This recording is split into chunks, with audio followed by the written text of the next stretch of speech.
Эмнеге келип атабыз? Контрол ушу оору менен күрөшүп атабыз. Сен мына кылган рабочилерге түзүп берген шартыңды кара. Ушу жерден көрсөңөр эле жетекчилер менен миллиондогон акчалар пайда. Маска жалкабы. Ана көчөнү карачы басмына, жүр мен сага көрсөтөйүн. За то, что biz aytқан талаптарды бойканы уюштурган эмес. Көчөнү кара, мына карачы. Каштырлар мына. Мына көчөнү карачы. Силерде апа барбы? Эже барбы? Түнкү саат канчада келип ушу көчөнү шыпырып тазалап жууп атышат? Эмне эс кыласың? Чоттуктан чыгарды отурган. Карачы дейм мына не?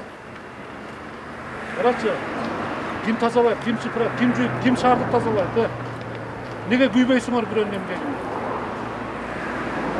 Айтса канча жолу эскертип атабыз, Алтынбек чакыр эмени, Жасырмак чакыр, өкмөттөн штраф салып, жаптыргыла, полный айдап чыккыла.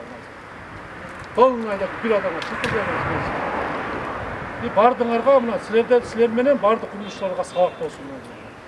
10 күн иштебейсиңер. Түсүңөрбү? Мына карачы. Ошол жерде 2 тонна семент жалкабы мына жерде. 2 компания келсе, туруп мына жерде бир мойка коюп койсоңорбу?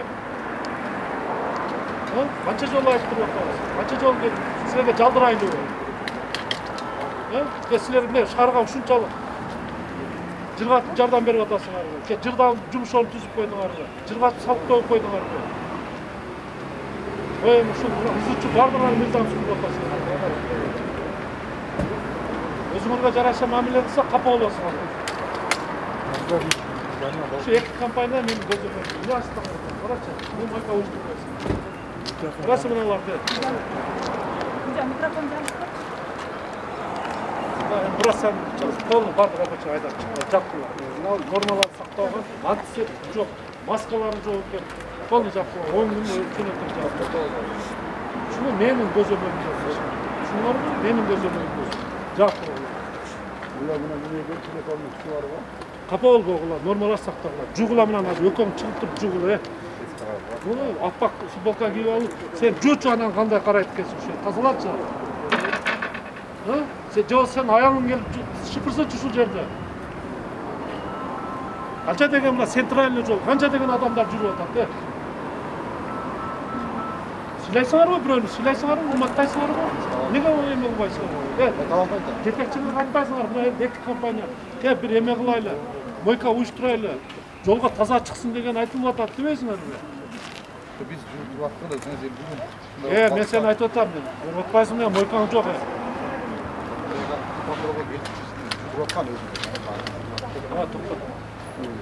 Кайсы жетекчи? Мага ортого салбагыла. Бирөө барып, ачып кой деп турган болсо дагы 10 күн бар. Ушуга 20 күн жаптырган. Атса мен келем, мойка мына жерде бетон менен айтаттым, мойка болот, анан чыгасыңар. Экөөңүздөн 2 компания. Жапкыла, чыгар эде, карап туруп, чыгар барды рабочий, кийип чыгар. Жап. Жабы болдугы. О, агай. Акчты түздүртүп барды эме. Нар жакка барсак, ихлас менен узаңы карасак, ал жерде барды жакшы нерсени көрүп келет элек да, туурабы? Ошон үчүн мына мен айтайын, мына жалпылап өзүңүздөргө белгилүү болгондой биз мына курулуш компанияларга 10 майдан баштап атайын уруксат бергенбиз да. Уруксат берилип, бирок биз атайын брифингде чыгып, шаардык мэрияда ушулардын курулуш компанияларынын жетекчилерин кабыл алып, шаардагы мына курулуш компанияларынын жетекчилери буларга протоколдук тапшырма эскертүүлөр берилген да. Ушул курулушта иштеген жумушчуларды булар толук санитардык нормаларды сактап иштетүү боюнча, экинчиден буларга баягында бет каптар менен камсыз кылып берип, антисептиктер менен камсыз кылып берип, перчаткалар менен камсыз берип, булардын полный жардам ошол шартты түзүп бериш керек эле. Тилекке каршы мына бүгүн атайын рейд өткөзүп атабыз. Ушул компанияларга келгенде мына өзүңүздөр көрүп атасыздар. Ушул санитардык нормаларды сактабай, бет каптарды тагынбай, болсо дагы бет каптарды талапка жооп бербейт, убактылуу 1 саат 2 сааттык убакыт тага турган бет каптарды алып, ал дагы мындай санитардык нормага жооп бербей атат да. Ошон үчүн мына азыр 2 курулуш компаниянын биз айтып атабыз, ушул кире бериштерине атайын антисептиктерди коюп, мойкаларды коюп, уюштуруп, мына шаардын дагы тазалыгын Бул шаардын тазалыгы дагы эл үчүн да ошондой нормалар сактагыла деген талаптарды койдук эле. Мына күбө болуп атасыңар, эч кандай мына нормага туура келбейт. Машиналар, грузовой машиналар чыкканда мындай жолду булгап, элибизге мындай ыңгайсыз шарттар түзүп коюп атышат. Ошон үчүн ушул эки курулуш компанияны мына мен азыр тапшырма бердим, 10 күнгө жабылат. Бул калган шаардагы курулуш компаниялардын бардыгына сабак болуш керек. Себеби Ош шаарында бүгүнкү күндө дагы өзгөчө кырдаал сакталып атат, карантин режимде иштеп атабыз. Биз ушуну эч качан унутпашыбыз керек. Карантин Ош шаарында алынып эле экен. Мына уруксат берген гана элдер чыгып иштеш керек. Бирок калган адамдар үйлөрүндө отуруп карантин режим сакташ керек да. И ошондой эле дагы кайталап коеюн, ар бир ишкана жетекчисинде жоопкерчилик болот. Эгер ушул жоопкерчиликти мындай сезбесе, койгон талаптарды аткарбаса, сөзсүз мындай жоопкерчиликке тартылат, штрафтар салынат ушундай мыйзам чегинде. Азыр айттык, мына бүгүнкү чыккан максатыбыз ушу бардыгын баягы 1000 уккандан бир көргөн деп коет го. Жерине барып, эмне жетишпейт көрүп бардык мына көрүп атпайсыңарбы? Биз айтканбыз, массалык маалымат каражаттары аркылуу ошо жетекчилерине бардыгына мына уруксат кагаздарын берип атканда ушундай нормалар сактагыла деп. Тилекке каршы мына таксисттер бир район областтан, райондордон алып келип туруп, постко чейин алып келип кое берип коюп атышат. Бул жакта шаардын таксисттери ташып атышат. Ушундай мындай кооптонуу бар да, мындай Кудай сактасын. Ошон үчүн биз көзөмөлдү мындан ары күчөтүп атабыз. Ошо жөө өткөн адамдарды дагы ар бир постто тепловизорлор менен камсыздап, баягы медиктердин көзөмөлүндө болуш керек. Мына медиктер баягындай клинический осмотр кылып, ар тепловизорлор менен өткөзүш керек. Эгер температурасы жок болсо, уруксат кагаздары болсо, анда шаарга киргенде шаардын жашоочусу болсо, же шаарда иштеген бир мекеме ишканада иштеген уруксат кагаз болсо, анда биз шаарга кое беребиз. Бирок баягы санитардык нормаларды сакташ керек да. Ошондой сактабаган жарандар да болуп атат. Мына бир машинеге 5-тен 6-дан адам салып алышып, же болбосо бет каптарды кийбей, мына көчөдө азыр көрүп атпайсыздарбы, таксисттерди мына токтоп бир эле мисал келип бир жерде токтосок, мына маска бет кап тагынбай 3-тен 4-тен адам топтолуп алып отурушат. Биз андай айткан эмеспиз. Бири-бири менен контакт болбош керек. Ар бир адамдын аралыктары 1,5 метрден сакталыш керек, чогулбаш керек. Машинесинде 2ден адам албаш керек. Ичинде антисептиктер бүт бар дезинфекция жасап туруш керек. Өздөрү перчатка менен камсыз ушул нормалар көпчүлүгүндө сакталбайт.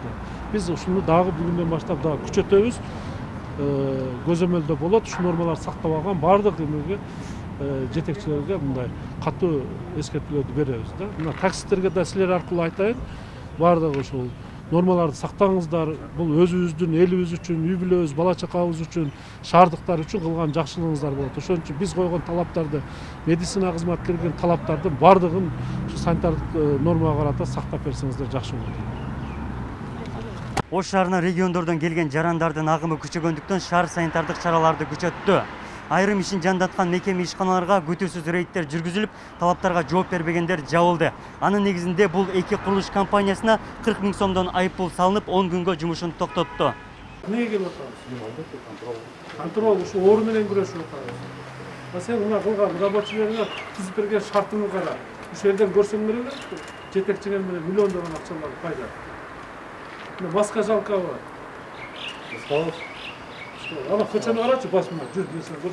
Шаар мэри курулуш жүрүп жаткан жеке менчик объектилерди да текшерди. Анда бир катар эреже бузуу фактылары аныкталды. Жумушчулар бет капсыз, санитардык талаптар аткарылбай жаткандыгы ачык көрүнүп турду. Эки курулуш компаниясына 40 000 сомдун тегерегиндеги айыппул салынып, ишти 10 күнгө токтотуу чечими кабыл алынды. Курулуш компаниялары Борбордук көчөнү дагы булгап, курулуш коопсуздугу каралган эмес. Бул кадам бардык мекемеге жана курулуш компанияга сабак болоорун шаар мэри эскертти.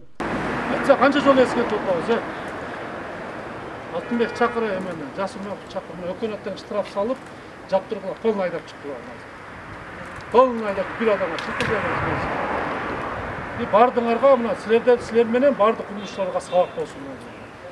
10 күн иштебейсиңер.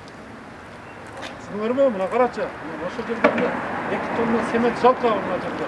Эки компания келсе, туруп мына жерде бир мойка коюп койбойсуңарбы? Топ турамыз ишини. Раз нормага сактап бербесиңер.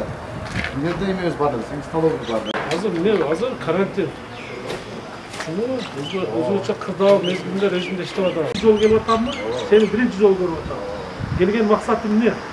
Чөпөттөн чыгасаң болбойт. Мына сөрдө отурганса отурат адам.